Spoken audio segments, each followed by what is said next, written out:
수학에서 변곡점이라는 것이 있습니다. 네, 저기 그림 보이시죠? 변곡점이라는 것이 있는데 그래프의 곡선이 방향을 바꾸는 지점을 말합니다. 위로 향하던 곡선이 아래로 꺾이기도 하고요. 내려가던 곡선이 다시 상승하기도 합니다. 우리 인생에도 우리의 신앙에도 이러한 영적인 변곡점이 있다는 거예요. 어떤 변곡점을 통해서 우리의 신앙이 꺾이기도 하고 상승하기도 한다는 것이죠. 그 순간은 단순한 실패와 성공의 지점이 아니라 우리의 신앙이 방향이 바뀌는 지점입니다. 그때 어떤 선택을 하냐에 따라서 우리의 신앙은 달라집니다. 예를 들어서 한때 신앙생활을 열심히 하고 또 열정적으로 하던 사람이요, 어떠한 영적인 변곡점을 만났을 때 그것이 여러 가지 시험이 될 수도 있겠고 고난이 될 수도 있겠죠. 팍 꺾이는 것을 보게 됩니다. 더 이상 기도하지 않고 하나님으로부터 멀어지는 것을 보게 돼요. 그런데 반대로 어떤 사람에게는 그 순간이 다시 우리가 영적으로 깨어나고 하나님께로 상승하는 그러한 지점이 되기도 한다는 것이죠. 오늘 본문의 주인공인 다윗은 오늘 본문에서 그의 왕권 초기에 이러한 위기를 만났습니다. 소위 영적인 변곡점을 만난 거예요. 과연 다윗은 어떻게 반응했을까요? 오늘 말씀을 통해서 우리가 함께 묵상해 보기를 원합니다. 오늘 말씀을 보면 세 부류의 인물들이 등장하죠. 자, 첫째는 다윗 왕입니다. 그리고 두 번째는 누구입니까? 우사와 아효라고 하는 형제가 등장을 해요. 이들은 누구냐면 하나님의 법궤가 오랫동안 방치되었던 아비나답이라고 하는 사람의 집의 두 아들들이었습니다. 마지막으로 세 번째는 오벳 에돔의 집이 등장합니다. 다윗이 이제 이 법궤를 움직일 때에 우사가 죽어서 예루살렘으로 가져오지 못하고 한 석 달 동안 한 사람의 집에 그 법궤를 모셔놓게 되는데 바로 그 집이 이 오벳 에돔입니다. 그 중에서 우리는요, 이 인물들의 대조적인 모습과 함께 다윗의 영적인 태도와 변화를 함께 묵상하기를 원합니다. 여러분, 성경을 구속사적으로 우리가 볼 때 다윗은요, 예수 그리스도의 모형으로 등장하는 사람이에요. 그러나 그도 완전한 사람은 아니었습니다. 우리가 아는 것처럼 다윗은 죄를 짓기도 했고요, 또 하나님의 징계를 받기도 했습니다. 오늘 본문도 바로 하나님의 징계를 받는 그러한 장면이 기록되어 있죠. 그럼에도 불구하고 다윗은요, 넘어져도 다시 일어섭니다. 넘어져도 다시 일어서는 그러한 영적인 오뚜기와 같은 신앙을 가졌다는 거예요. 영적 회복력을 가진 사람, 그가 바로 다윗이었습니다. 왜 그랬을까요? 그 이유는 그의 내면 깊은 곳에 흔들리지 않는 신앙의 뿌리가 있었기 때문입니다. 여러분, 오뚜기도 아시는 것처럼 우리 아기들 갖고 노는 그 장난감 오뚜기도 넘어지면 어떻게 되죠? 중심이 있기 때문에 바로 일어납니다. 이처럼 다윗에게도 흔들리지 않는 신앙의 뿌리가 있었기 때문에 넘어져도 또다시 일어나는 모습을 보게 된다는 것이죠. 바로 이것이 믿는 자들의 특징입니다. 우리가 교회를 다닌다 그래서 다 하나님을 믿는 것이 아니죠. 그러나 내가 정말 믿는지 안 믿는지를 알 수 있는 것은 바로 이러한 신앙의 뿌리가 있느냐, 그것으로 우리의 신앙을 판별할 수 있다는 것입니다. 또한 신앙의 성숙도를 측정하는 데 있어서도 내가 얼마나 영적인 회복력이 있는가를 통해서 우리는 우리의 신앙의 성숙도를 보게 된다는 것이죠. 다윗은 젊은 시절에 사무엘 선지자가 그의 집에 찾아왔잖아요. 이새의 집에 찾아와서 막내 아들인 다윗에게 기름을 부었습니다. 그래서 왕으로 선택이 되었어요. 그러나 그는 그때 바로 왕이 되었던 것이 아니라 너무나도 오랜 세월 동안 고난과 인내의 시절을 보내게 됩니다. 약 10여 년 동안 그렇게 도망자의 삶을 살았던 거예요. 그것도 누구한테요? 사울. 누굽니까? 전임 왕일 뿐만 아니라 그의 장인이잖아요. 장인으로부터 그렇게 시기와 질투를 받으면서 오랫동안 그는 도망자의 삶을 살아야 했습니다. 그러나 그 기나긴 연단의 끝에는 하나님께서 사울을 전쟁에서 죽게 하시고 결국 다윗이 30세에 이제 왕위에 앉게 되었던 것입니다. 다윗은요, 통일 이스라엘 왕국의 제2대 왕이 돼요. 그가 약 40년 동안의 이스라엘을 다스리게 되는데 7년 6개월은 헤브론이라고 하는 곳에서 왕을 그가 섬겼고요. 그리고 나머지 33년간은 예루살렘에서 왕을 하게 됩니다. 그러니까 결국은 예루살렘으로 수도를 옮긴 거예요. 그러면서 그가 이제 예루살렘에서 왕궁을 짓고 또 그렇게 왕위를 다스렸던 겁니다.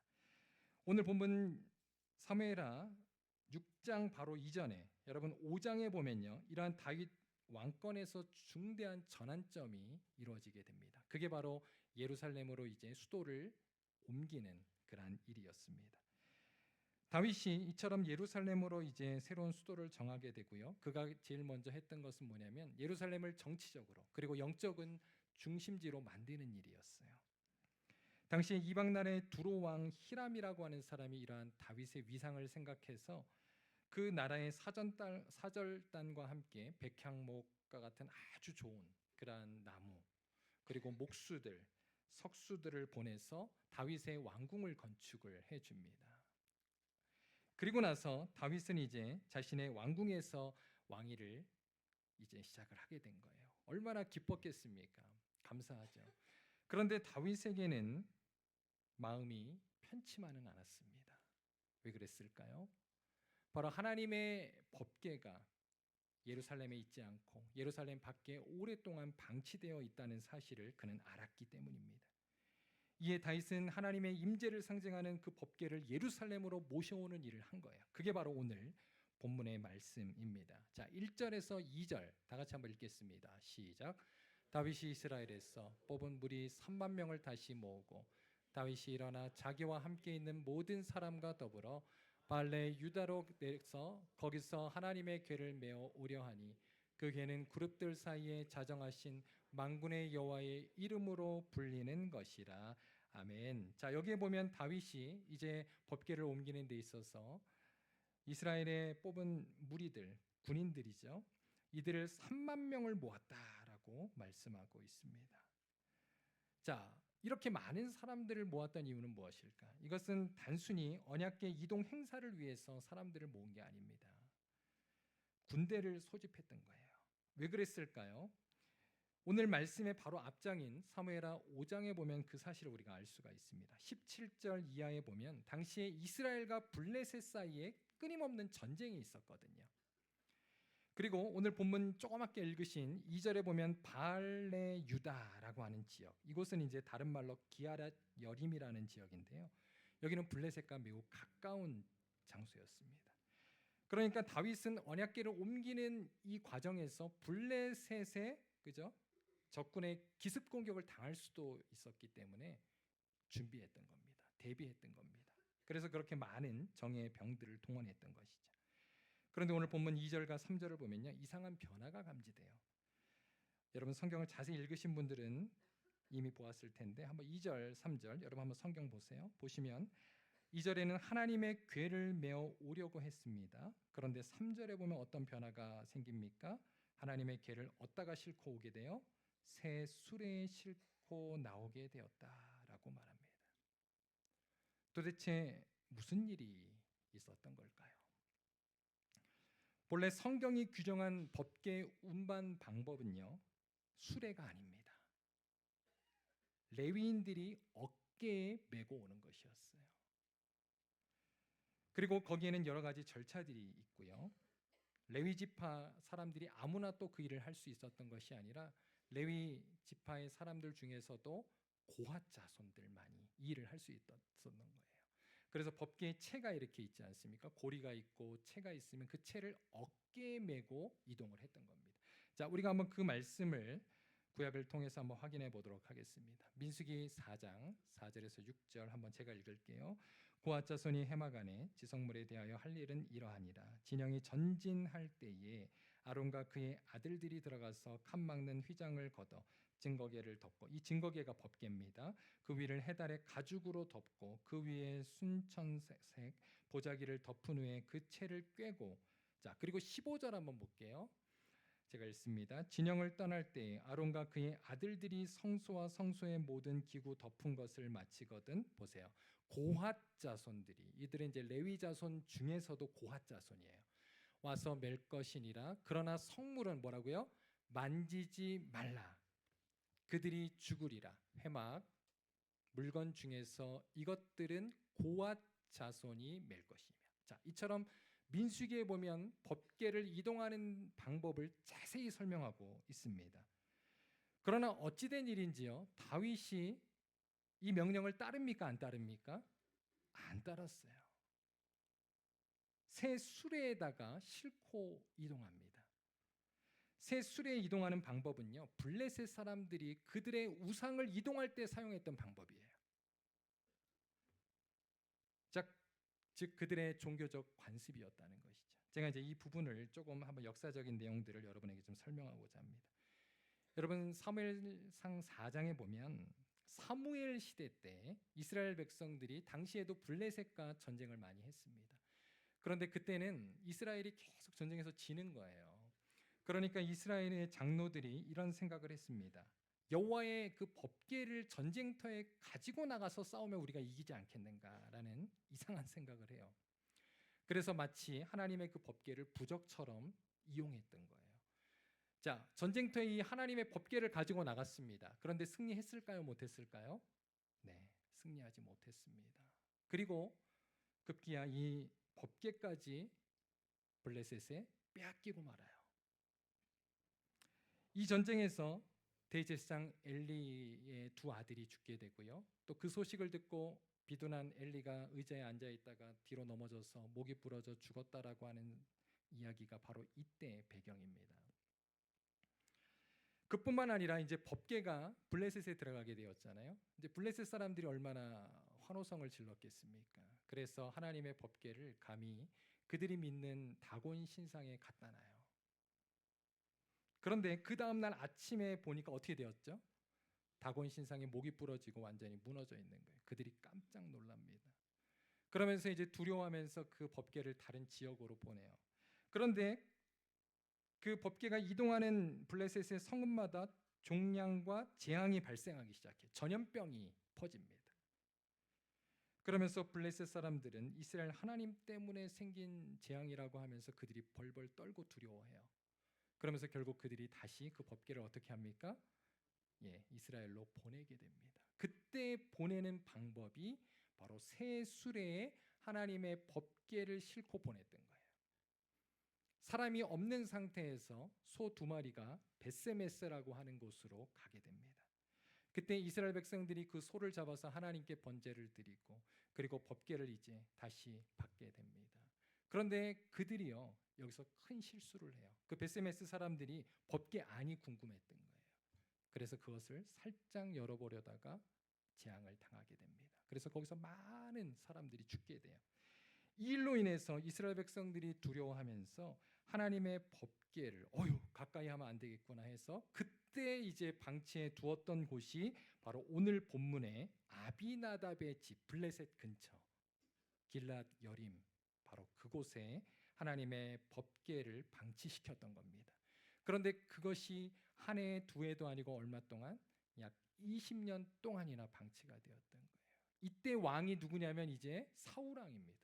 사울 왕은요, 그 하나님의 법궤를 가보지도 않았어요. 거들떠 보지도 않았습니다. 그러니까 여러분, 사울이 결국 어떻게 되었습니까? 자, 그리고 나서 이제 20년 만에 다윗이 이스라엘의 2대 왕이 되었던 것입니다. 그런데 다윗의 마음에는 항상 이 하나님의 법궤에 대한 마음이 있었던 거예요. 그래서 그가 예루살렘의 수도를 정하고 이제 그가 이 법궤를 예루살렘으로 이동하고자 했던 것이죠. 자, 그런데요, 다윗이 왜 법궤를 이동하는 데 있어서 이러한 율법대로 순종하지 않았는지 참 이해가 안 됩니다. 도대체 이해를 할 수 없어요. 그런데요, 오늘 본문은요, 그거에 대해서 침묵하고 있습니다. 그런데 우리는요, 오늘 본문의 내용을 조금 더 자세히 묵상해 보면 여기서 몇 가지 단서를 추측해 볼 수 있다는 거예요. 첫 번째는요, 너무 오랜만에 하나님의 법궤를 이동시키는 일이었기 때문에 다윗이 뭐 성경학자가 아니지 않습니까? 레위인도 아니고요. 다윗이 율법의 규정을 정확히 알지 못했을 가능성이 있습니다. 오늘 본문에도 보면 법궤를 옮기는 현장에는 정예의 군인들만 많이 있었어요. 어떠한 제사장이나 그러한 레위인들이 있었다는 이야기가 없습니다. 만약 그들이 있었다면 옆에서 조언을 하지 않았겠습니까? 두 번째는 다윗은 아마도 과거 블레셋에서 법궤가 돌아올 때의 방식을 그대로 모방했던 것으로 보여요. 그때도 아무 일이 없었잖아요. 그러니까 이제 그대로 하는 거예요. 즉 그는 당시의 성공적 경험을 그대로 본받았던 것이죠. 그것은 하나님의 방법과는 다른 인간적인 방법을 이용하는 것이었습니다. 이때 다윗이 법궤 운반에 관해서 책임을 맡기고 또 조언을 들었던 사람은 누구일까요? 아마도 그들은 아비나답의 집에 있던 아들들, 즉 우사와 아효로 추정이 돼요. 왜냐하면 그들의 집에 20년간이나 있었잖아요. 그러니까 그들이 이 법궤의 전문가라고 착각한 거예요. 그리고 놀랍게도 그들이 직접 법궤 운반을 맡습니다.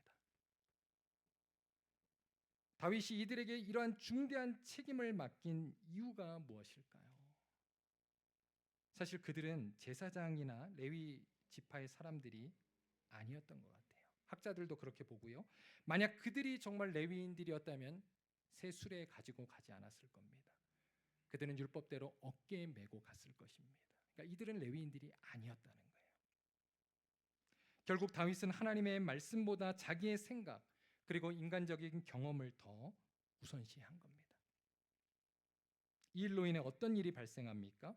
큰 기쁨과 축제의 날에 모두의 마음을 얼어붙게 하는 사건이 벌어졌어요. 그것은 바로 우사의 즉사였습니다. 우사는 거기서 바로 죽임을 당하게 됩니다. 자, 5절에서 7절 같이 한번 읽도록 하겠습니다. 다 같이 읽습니다. 시작.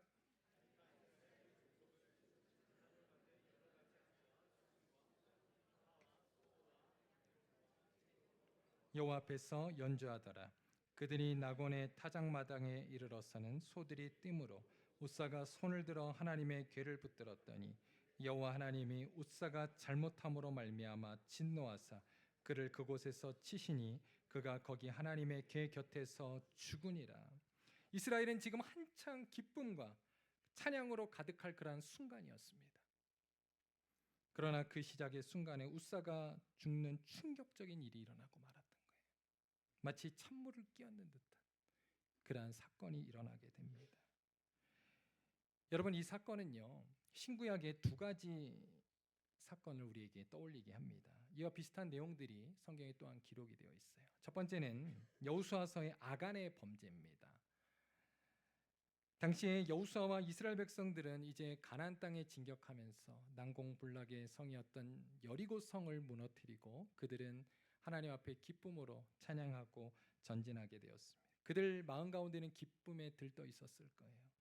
그런데 그 다음 아이성이라고 하는 작은 성에서 어떻게 됩니까? 그들이 패배하게 돼요. 아무도 예상하지 못했어요. 여호수아는요, 그곳에 모든 군인들을 다 동원하지도 않았어요. 일부 군인들만 그곳에 보냈습니다. 그러니까 그것은 식은죽 먹기라고 생각했던 거예요.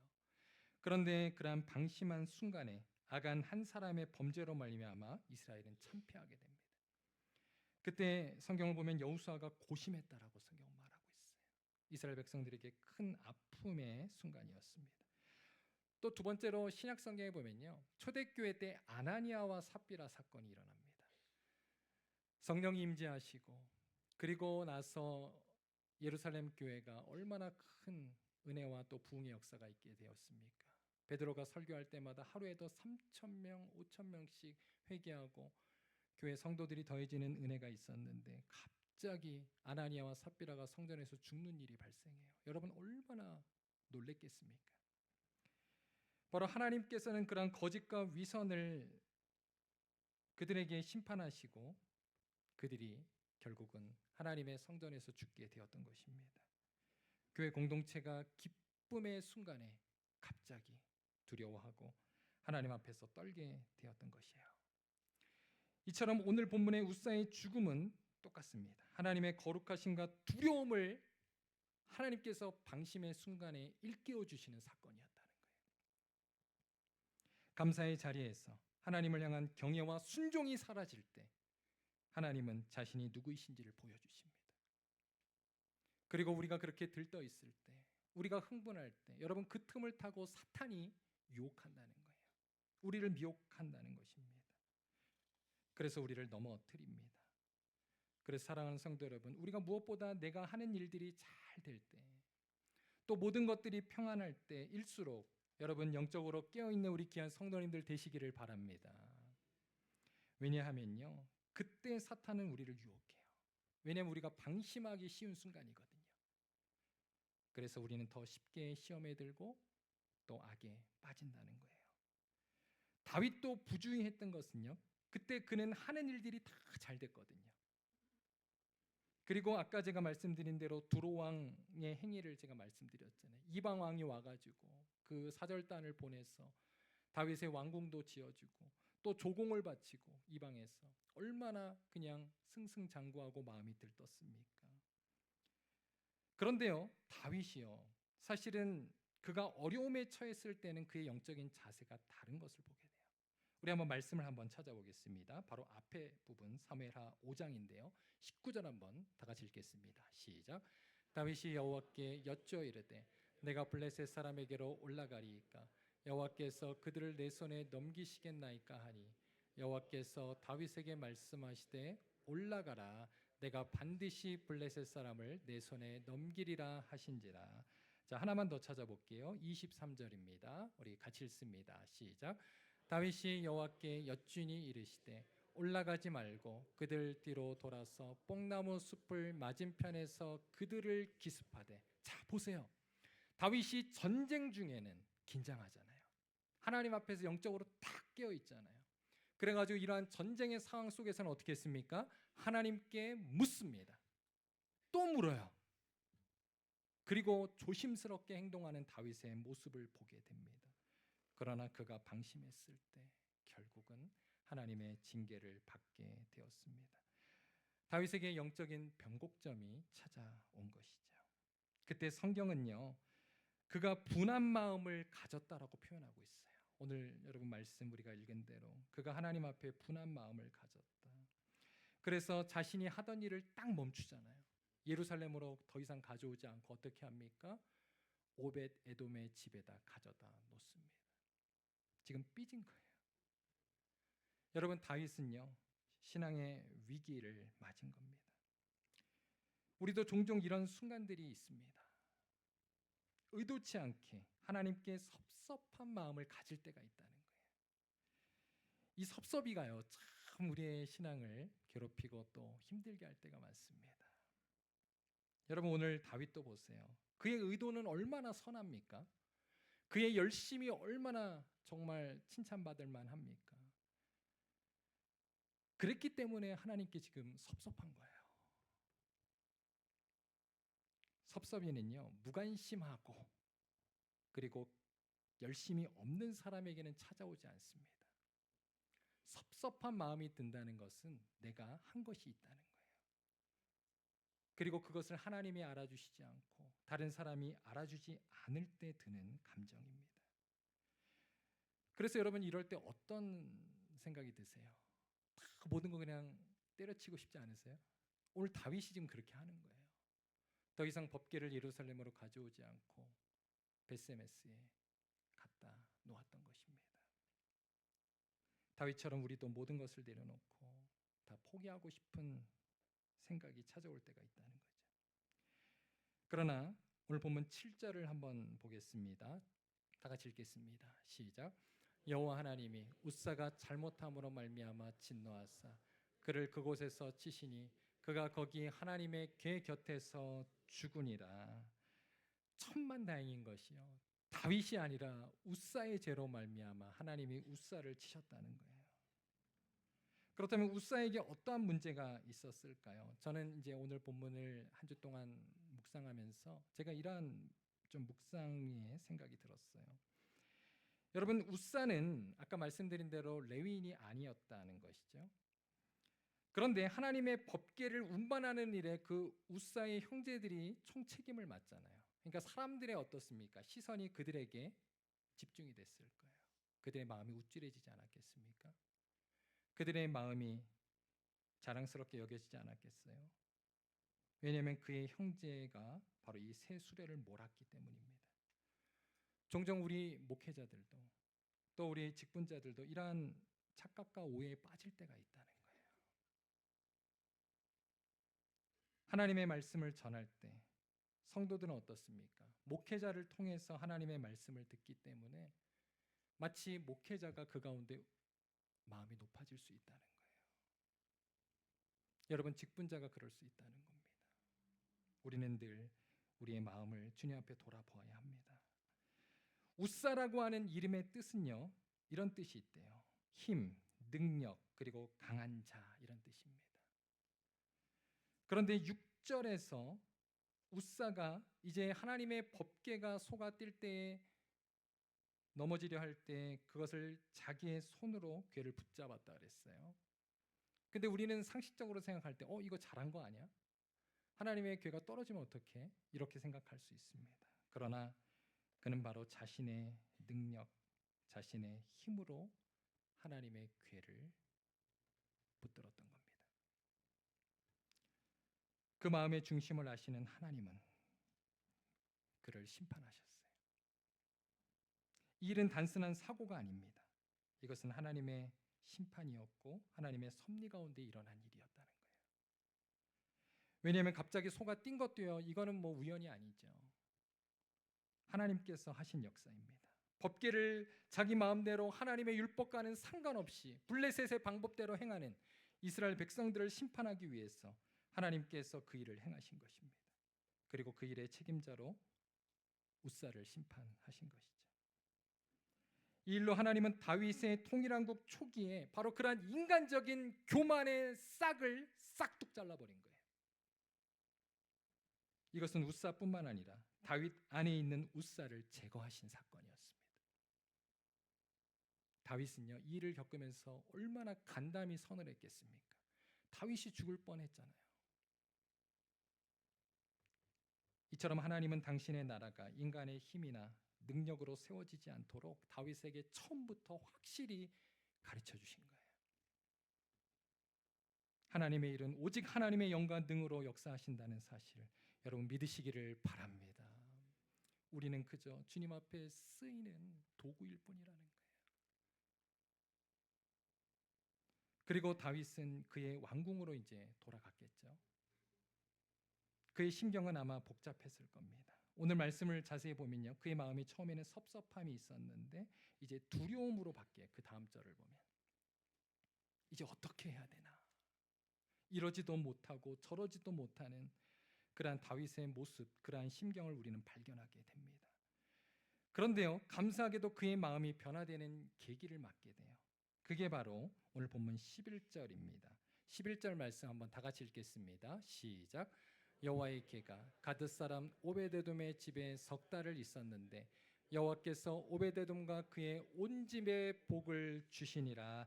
아멘. 하나님의 법궤가 옮겨진 오벳에돔의 집에 석 달 만에 어떠한 소식이 들렸습니까? 그의 집과 모든 사람들이 복을 받았다라고 하는 소문이 다윗의 귀에게까지 들리게 됩니다. 여러분, 다윗은요, 이때 하나님이 두려운 분만이 아니라 바로 이처럼 하나님은 본래 복을 주시는 분이구나라는 것을 깨달은 거예요. 그리고 그의 신앙을 회개하지 않았겠습니까? 내가 잘못했기 때문에, 내가 하나님의 뜻대로 온전히 행하지 않았기 때문에 결국은 이러한 큰 웃사의 죽음의 죄의 결과를 당하게 되었다는 것을 비로소 다윗은 알게 되었을 겁니다. 이처럼 하나님은 실패 가운데에도 우리에게 다시금 은혜의 길을 여시는 분이심을 여러분 믿으시기를 바랍니다. 하나님은 우리가 경외해야 될 그러한 두려운 분이시지만 동시에 우리의 죄를 아시고 또 우리가 회개할 때 주님은 우리의 용서하시고 또 긍휼히 여기시고 하나님은 우리를 다시 은혜의 길로 인도하시는 분이심을 여러분 기억하시기를 바랍니다. 그러면서 이제 다윗이 그 위기의 순간, 영적인 변곡점에서 다시금 하나님의 말씀 앞에 순종하는 모습을 보게 돼요. 변화가 일어난 것이죠. 이제는 섭섭함과 두려움을 벗어나서 하나님 앞에서 철저히 그가 하나님의 말씀에 순종합니다. 자, 12절 하반절에서 14절 말씀 우리 한번 같이 읽겠습니다. 시작. 다윗이 가서 하나님의 궤를 기쁨으로 메고 오베데돔의 집에서 다윗성으로 올라갈새 여호와의 궤를 맨 사람들이 6걸음을 가매 다윗이 소와 살찐 송아지로 제사를 드리고 다윗이 여호와 앞에서 힘을 다하여 춤을 추는데 그때 다윗이 배에 에봇을 입었더라. 아멘. 자, 13절 한번 다시 보여주세요. 다윗이 이제 하나님의 말씀대로 고앗 자손을 통해서 어깨로 이제 이 법궤를 맬 뿐만 아니라 얼마나 그가 조심스럽게 이 법궤를 예루살렘으로 가져오는지 보세요. 6걸음을 갈 때마다 다윗이 소와 살찐 송아지로 제사를 드렸다. 사랑하는 성도 여러분, 오늘 말씀은 다윗의 왕권 초기에 나타난 신앙의 위기를 우리에게 보여주고 있습니다. 만약에 다윗이 여기서 자신의 섭섭함을 벗어버리지 못하고 그저 하나님을 두려워하면서 사울 시대와 같이 법궤를 그냥 오베데돔의 집에 방치했다면 어떻게 되었을까요? 여러분이 상상하는 그대로입니다. 그도 아마 사울과 같이 되지 않았겠습니까? 오늘 말씀을 이제 마치겠습니다. 우리도요, 신앙생활을 하다 보면 신앙의 여정 가운데 이러한 영적인 변곡점 앞에 설 때가 많이 있다는 거예요. 때로는 섭섭함과 또 하나님 앞에서 그러한 여러 가지 실패, 상실, 좌절, 낙심, 또 이해할 수 없는 고통 앞에서 우리의 믿음이 흔들릴 때가 많습니다. 또 시험에 들 때도 많습니다. 그러나 바로 그때가 우리가 우리의 붙잡았던 힘과 고집을 내려놓고 주님께 맡기는 신앙으로 서야 하는 때인 것입니다. 그럴 때 하나님은 우리를 성령 안에서 다시 받아주시고 우리를 또한 무너진 신앙에서 새롭게 세워주시는 줄로 믿습니다. 사랑하는 성도 여러분, 오늘 이제 우리가 오늘 말씀을 마무리하면서 정말 내 안에 있는 우사가 무엇인지를 이 시간 묵상하기를 원합니다. 하나님께서는 이스라엘의 우사를 제거하실 뿐만 아니라 이 사건을 통해서 다윗 안에 있던 교만의 우사를 제거하기를 원하셨습니다. 그분은 오늘 우리 안에 있는 우사도 제거하기를 원하십니다. 하나님의 뜻이 아니라 내 뜻대로, 그리고 내 생각대로, 그리고 방심하고 있는 그 우사, 그것이 과연 무엇입니까? 여러분, 이러한 위기의 변곡점을 지나 우리가 변화로 나아가는 성도들이 되시기를 바랍니다. 그 다음 성숙으로 나아가는 귀한 성도님들이 되시기를 바랍니다. 하나님은 우리가 경외해야 될 분이십니다. 동시에 한없는 자비와 은혜로 우리를 날마다 품어주시는 하나님이십니다. 그러므로 우리에게 하나님 기회 주실 때 다시금 주님 앞에 회개하고 순종함으로 다윗과 같이 다시금 하나님을 예배하는 우리 귀한 성도님들 되시기를 바랍니다. 저는요, 새벽마다 그리고 또 제 개인 기도 때마다 간절히 기도하는 두 가지 기도 제목이 있어요. 저는 이 기도 제목은 기도할 때마다 반드시 합니다.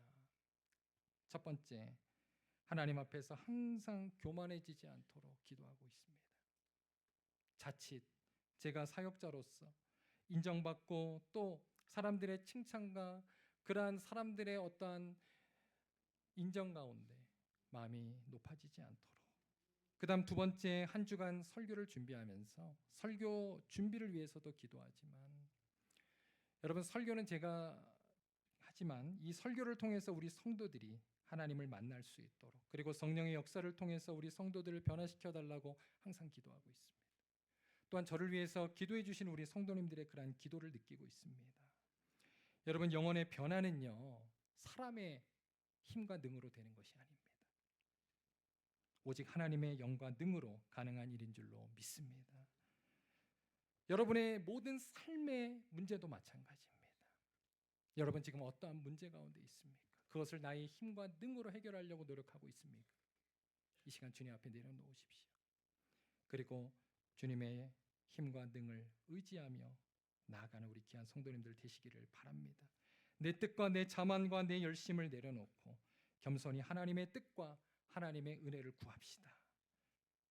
하나님께서 반드시 우리를 붙잡아 주시고 또 우리의 삶과 우리의 교회를 통해서 하나님의 놀라운 구원의 역사, 은혜의 역사를 이루어 주실 것입니다. 우리 시간 같이 한번 기도하며 주님 앞에 나아가도록 하겠습니다.